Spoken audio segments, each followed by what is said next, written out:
But then after that, it's like, well, who are the other... Wait a minute, where do I use this key? Oh, up top. Duh. I'm okay, yeah, up here. Don't worry, I know where I'm going.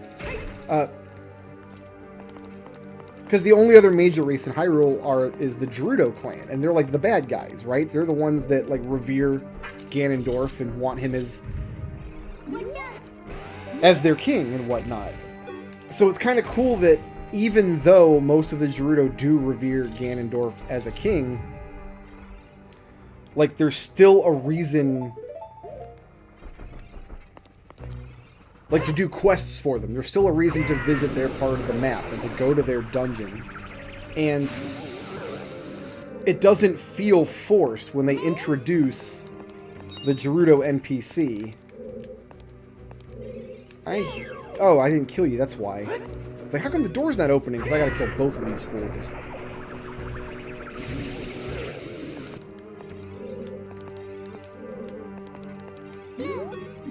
And then you.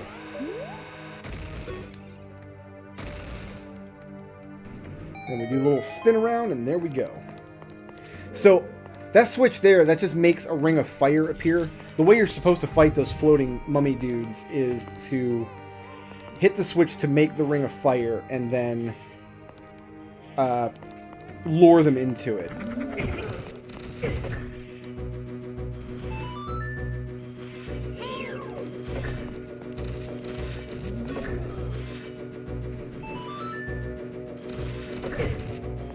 I need you to hit this switch and then stay on it, please. I don't know a good way to do this, actually. I don't... I just kind of have to chucklebutt my way around and hope one of them lands on the switch.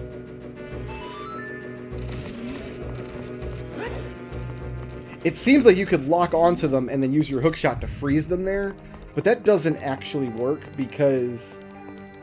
Invisible treasure box. Because when you do that, and it does the little thing where it freezes time and then pans to the door and shows you the door opening or closing or whatever, you lose your lock on. So I actually don't know how they intend you to complete that little side puzzle without the jank. But it's an N64 game. I think maybe we can just embrace the jank, you know? I got so much more reach on you now, brother. I can get you from way back here. Oh, you're already dead, because Biggoron Sword is so much stronger. If you, like... It's a little refreshing, actually, just how much stronger Adult Link is with the Biggoron Sword than Kid Link with his little coquille. It's really a dagger, if you think about it. It's really a dagger, like this, clearly the Biggoron's like a claymore or something, right? And then this is getting like a standard longsword. This is a dagger, right? This is just... Big Link hides that in his boot. There's another sword in this game called the Giant's Knife. And you meet this enormous Goron in the Goron City. If you actually explore the Goron City, one of the NPCs you can meet is this gigantic room-sized Goron. And you go there and you're like, oh! That's the biggest Goron I've ever seen. I can't believe how big that Goron is. I need to equip my mirror shield, too. And you're supposed to meet him in the Goron City first.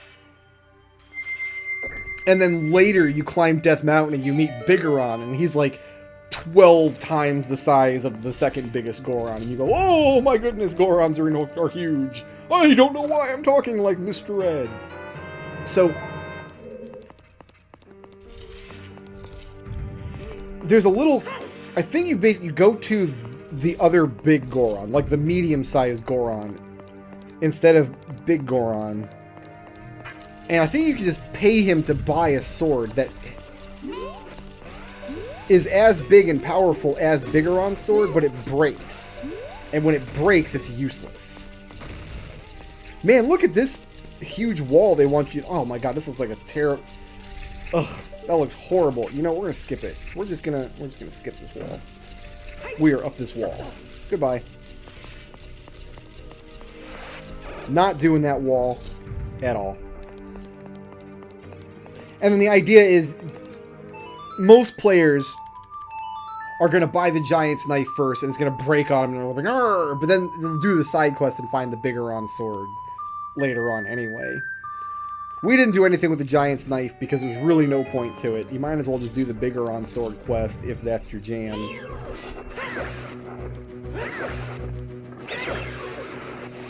One down. Filling up our magic nicely.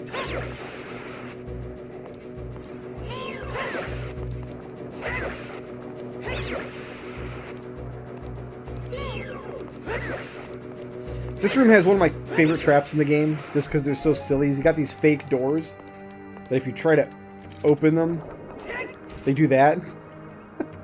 And they use these as traps, and I think the Fire Temple and the Shadow Temple, but in this dungeon, you actually have to destroy one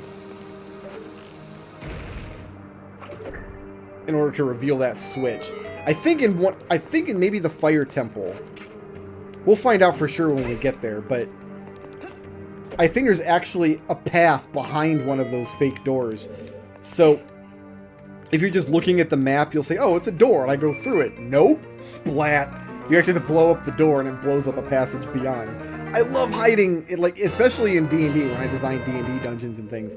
I love hiding real doors behind fake doors. I've pulled that trick several times, and it never, ever gets old. Ever.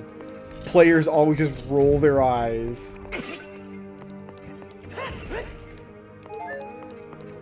Do we have to jump down here? I think we do. I think there's a switch down here. So, to kind of bring the whole dungeon design discussion back full circle, I mentioned earlier the central room that we go into several times. And we did. We went into it twice and exited it twice.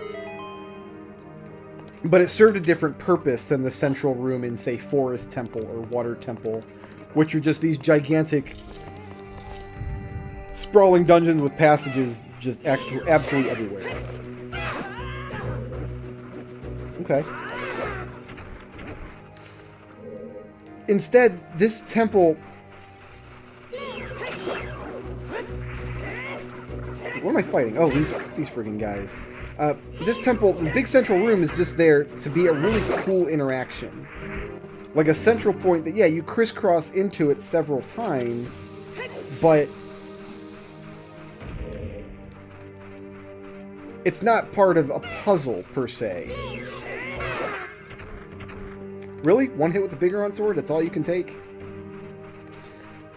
Instead, it's designed so that when you enter the room... There we go. Like, how come you won't grab this mirror? When you enter the room from a different direction for a different reason, it's meant to, like, be a click moment, like an aha moment. Like, I'm really making progress, because now I'm in this room from a different angle in a different direction. And that's something the game does a lot. It does it in Dodongo's Cavern. It does it a couple times. Especially. And then again in the Forest Temple, when you, especially in those two courtyard areas, which you're coming into and out of various times from a lot of different directions.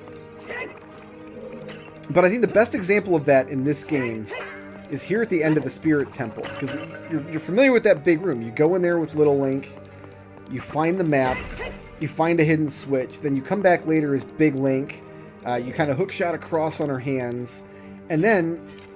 Oh, I gotta put my sword away. At the very end... Now we're going to lower this down into the statue's hands. So once again, we're entering this room from a new direction. It's not a part of the puzzle. It's very obvious what to do and where to go. All you have to do is burn her face off. There we go. That's just smoldering. I mean, you can see on the map there's a door back there. It's very clear where to go. But it still feels really cool. The interaction of it feels great. This is a room the player's really familiar with now, even though there aren't really huge brain teaser puzzles to solve. So Spirit Temple kind of is the exemplar of a different style of Zelda dungeon from the Water Temple. Another style that I really enjoy and really appreciate. It's not my favorite because like I said, I like being stuck. I like the sensation of being stuck in a game as long as I still have faith in that game. Where's your axe, bro? Uh-oh. Okay. Game on. Game on. And you really would never get stuck in the Spirit Temple.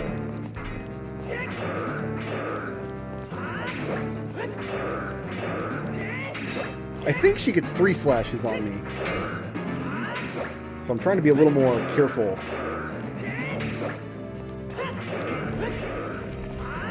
Oh, maybe not.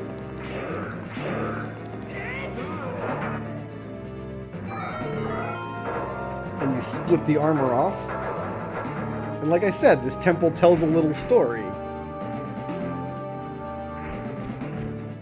And it was Nabooru all along, snared by Twinrova's dark magic.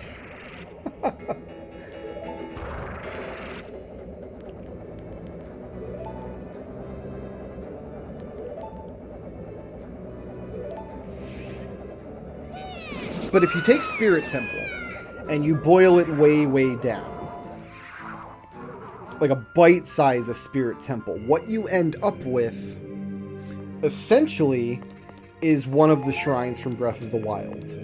This temple in its entirety, if you look at the map, like look how it all fits together, it's basically a series of what in Breath of the Wild would have been little shrines, just kind of daisy chained together into a linear series of challenges.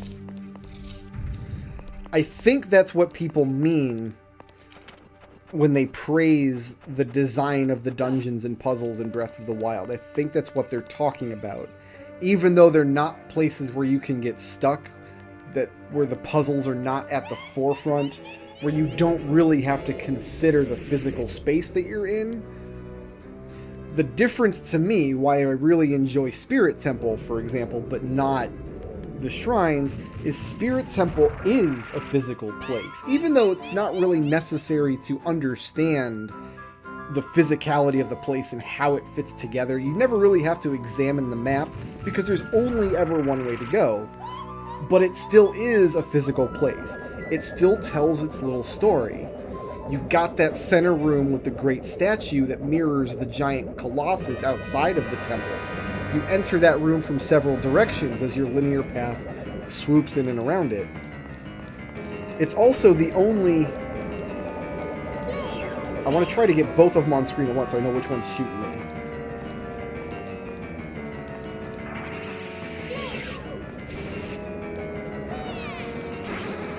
Where's the... The idea is I've got to catch the fire from Fire Lady and the ice from Ice Lady, and then not put my shield away before the attack is done. That was a bad idea. I'll try not to do that again. But we use the mirror shield to turn their attacks against them. That's what K4 Gabora told us to do. But to me, that makes a world of difference. The Spirit Temple is still a place.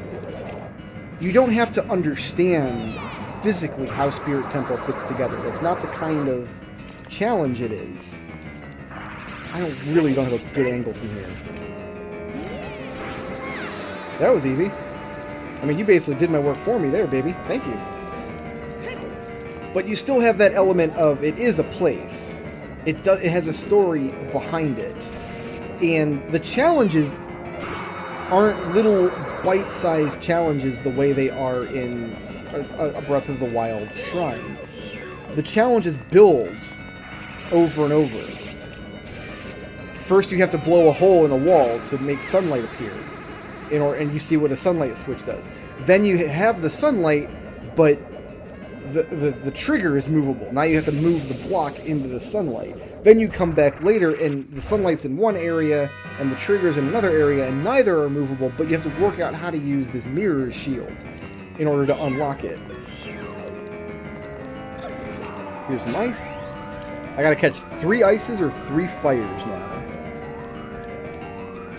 and turn it back on her. And then at the end, you kind of have to do all that together. Now you've got to move a mirror and blow a hole in a wall and use your shield and figure all of that out.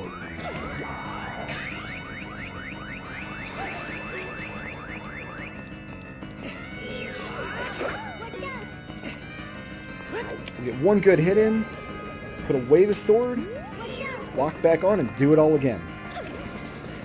Whereas in Breath of the Wild, if you had a puzzle, like a little dungeon like this, all you would have to do is blow the hole in the wall once to trigger the switch once, and that would be it. That would be the whole shrine. And it wouldn't build on that idea at all.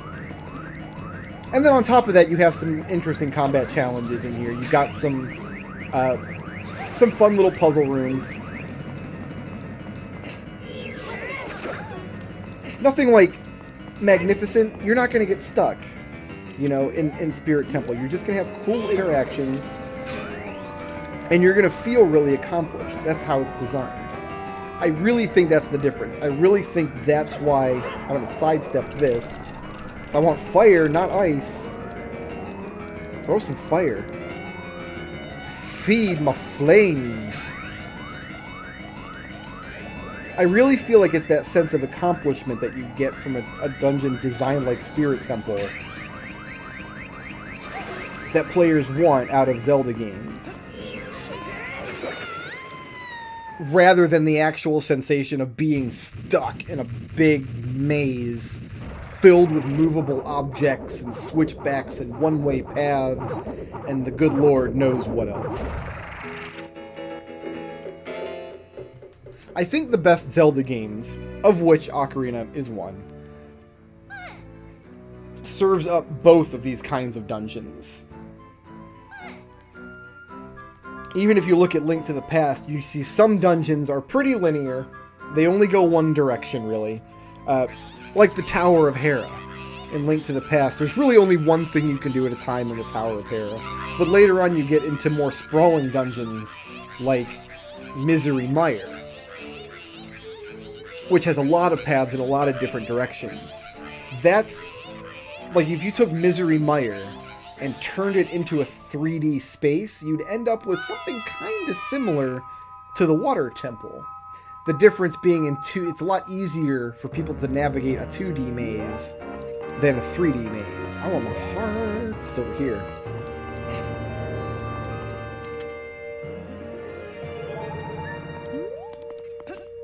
And then it's harder for me to make those comparisons for the newer Zelda games because I've played them less.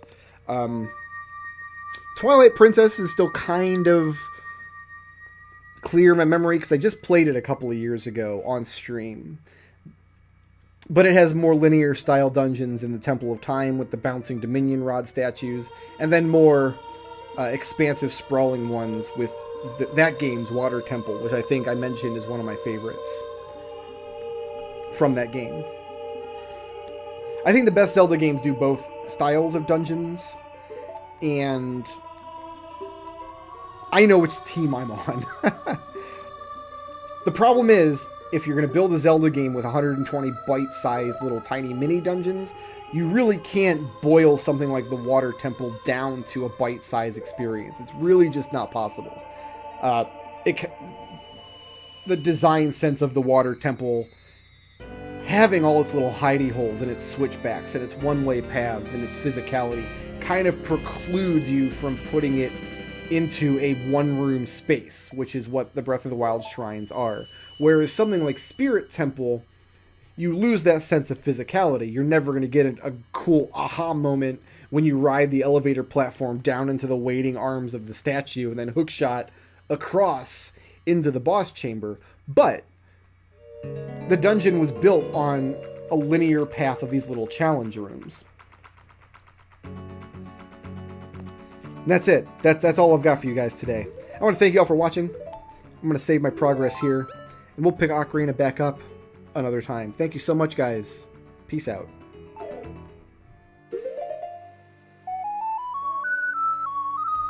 Shoutouts to Lord Enigma for sponsoring this video, and to everybody who helps make my channel possible by supporting me on Patreon.